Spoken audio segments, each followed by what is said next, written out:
Good morning. Happy Sabbath to each one of you. It's another beautiful day that we can share God's word. As it has already been said, we are here to share a devotional thought. But before we go in there, let us bow our heads as we pray. Kind and loving Father, we just want to pause for a moment to invite you. We know we can do nothing without your power. Strengthen our minds. Help us, Lord, to understand your will. Talk to us. It's our prayer in the name of Jesus. Amen. Today, I just want to share with you on this thought that the new you will never be birthed until you allow the old self to die. I have been looking at this thought from looking at Matthew chapter 19, verse 16 to 29, where there is the story of a rich young ruler. I don't want to spend much time on that.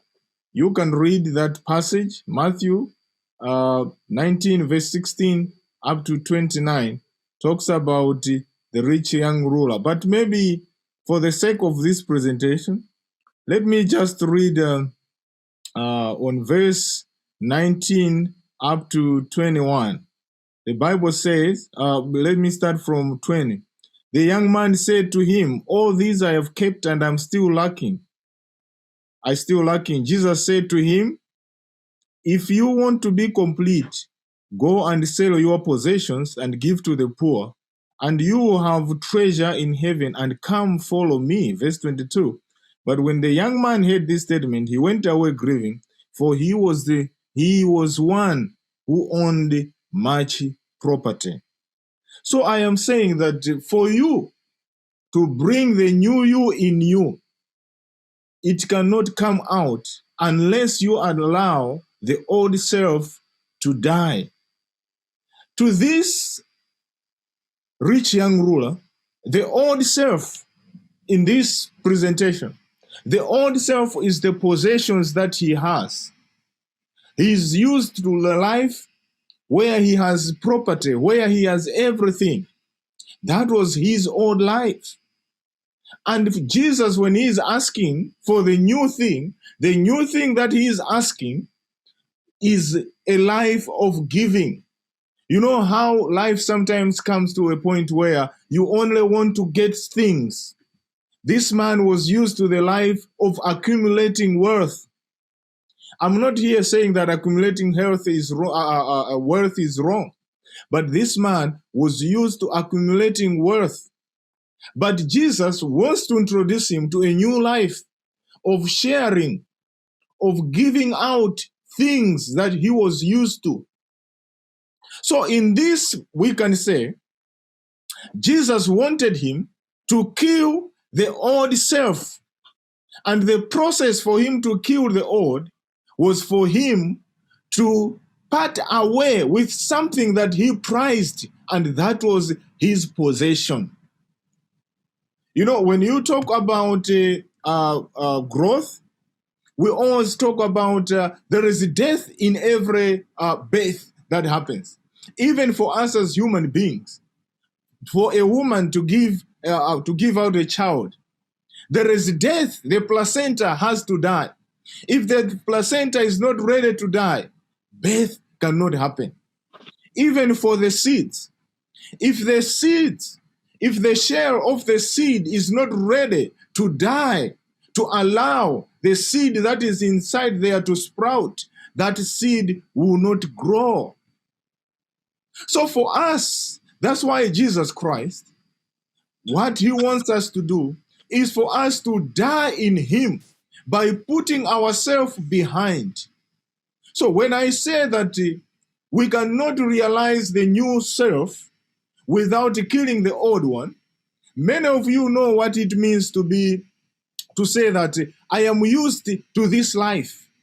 Many people in this world, we are used to the old life to an extent that for us to change, it's not easy. I'm not talking about even being rich, but when you are in your comfortable zone, Most of the times, it is very difficult.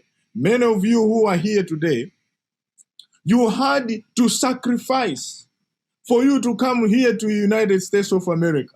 You came here, you did work, you started doing things that even in Malawi, you never thought about it. You had to allow your old self to die. You had to forget yourself. There are some people here in America who are still struggling because they still want to live a life that they used to be, but they are in a foreign country. But for you to survive over there, you have sometimes to forget who you were and just know, why am I here? You know, sometimes I feel like the rich young ruler, many of us fail to understand him because maybe we have never been rich. We have never been rich like he was at a time where he had everything when many people did not have anything. It is not an easy thing for a rich man just one day to change from having everything, and Jesus is saying, sell everything and take the money and help the poor. In other words, it is something that you cannot accept for you. You are driving, you are in a good car, to sell everything that you have and start walking. That is very humbling, especially to a community, because we have also to consider what kind of life was he. I always give a story of a person who I know. I always avoid to mention the name, but this person was one of those who was going to South Africa when we used to call Teba. This man, because he was in our village, where now only the few people that were going to South Africa were the ones who had the houses that were thatched with the iron sheets. All of us were staying in houses that was thatched with grass. And in Chichewa, pali mbewa imene amachula kunena kuti yaikulu imene imakhala muchisa. Amaichula kunena kuti polosi. So this man was amawayo aliyese amene ogona nyumba amakonda kumanena kuti if you don't have a house that is thatched with iron sheets, you are polosi. He called everybody polosi, and the people ended up just calling him back to say he is polosi. So people used to say Mr. Polosi, Mr. Polosi, but it was a ridiculous name because he ridiculed everybody who was not rich like him, that he managed to have all those things.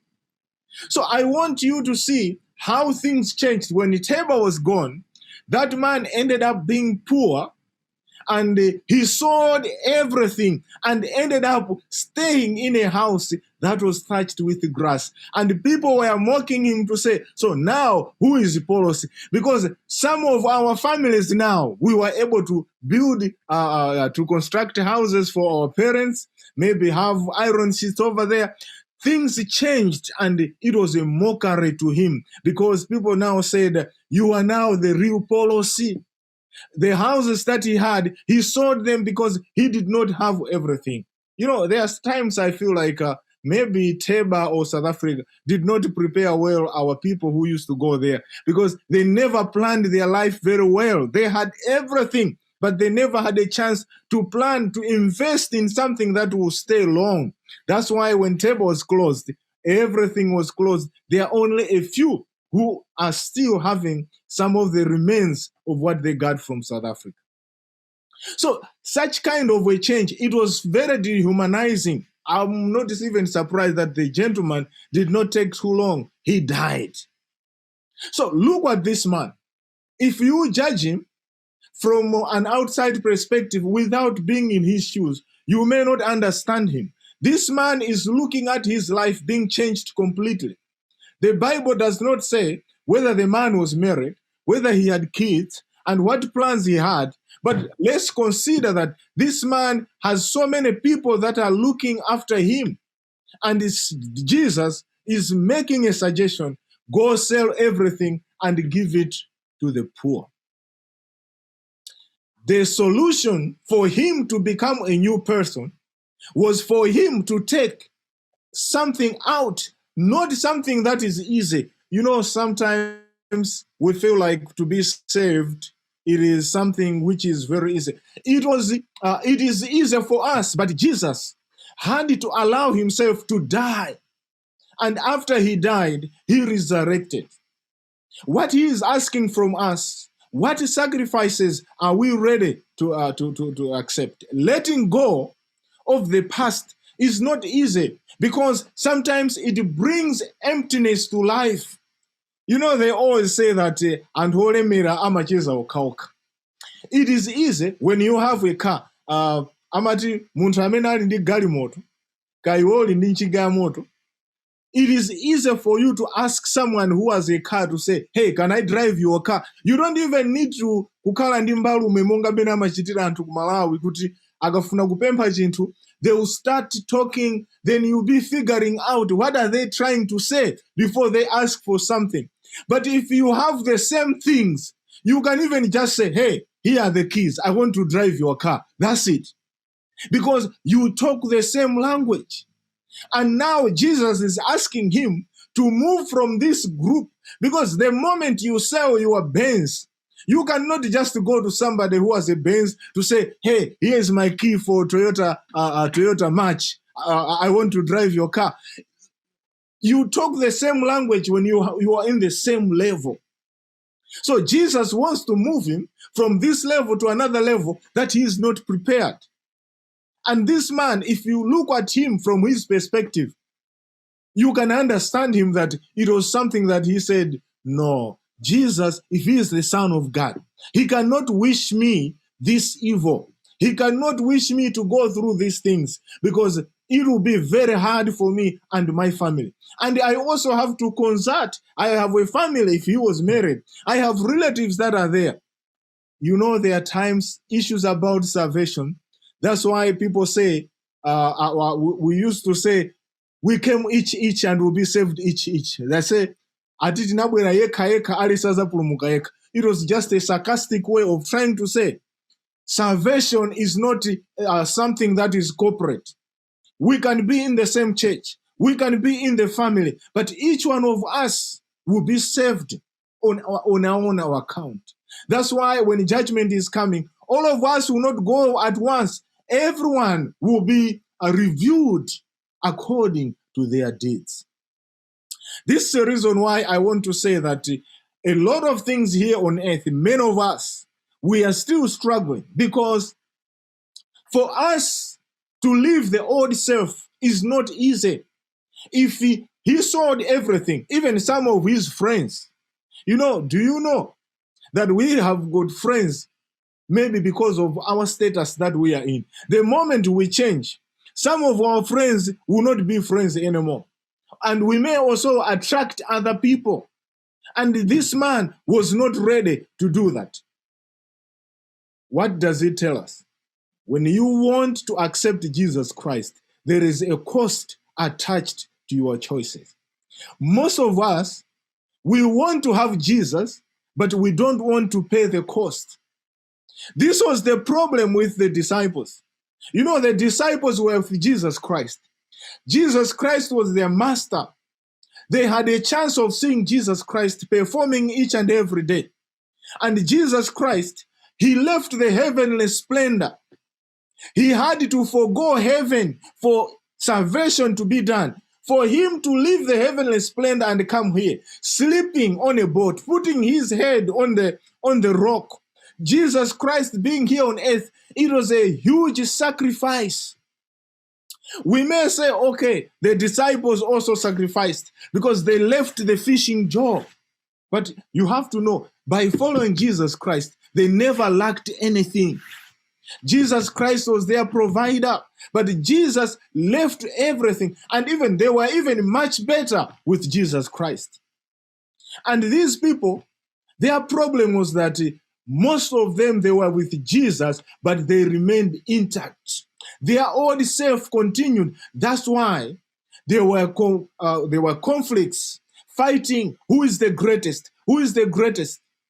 No wonder when this woman brought her child to them, the child who they were supposed to pray for, they prayed for that child, but they said the disciples failed to heal the child. When you read on Matthew 17, verse 17 up to 18, it says, Jesus was not happy with the fact that the disciples were unable to heal the boy. He gave them a strong rebuke and then healed him. He demonstrated that it had nothing to do with it not being God's will to heal. You know, Jesus expected them to do these things.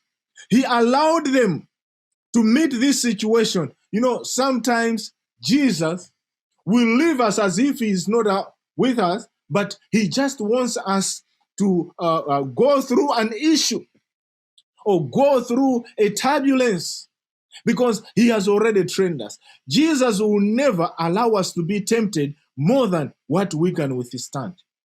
There is no temptation that can come unto us that we cannot fight. That's the goodness of Jesus Christ. So for Jesus to allow these people, he was not there to embarrass them. You know how people embarrass each other. There are sometimes even managers, if they want to embarrass you, they will give you something that they know you will fail, so that tomorrow they should come and scold you in front of others to show you that you don't know anything. Jesus is not like that.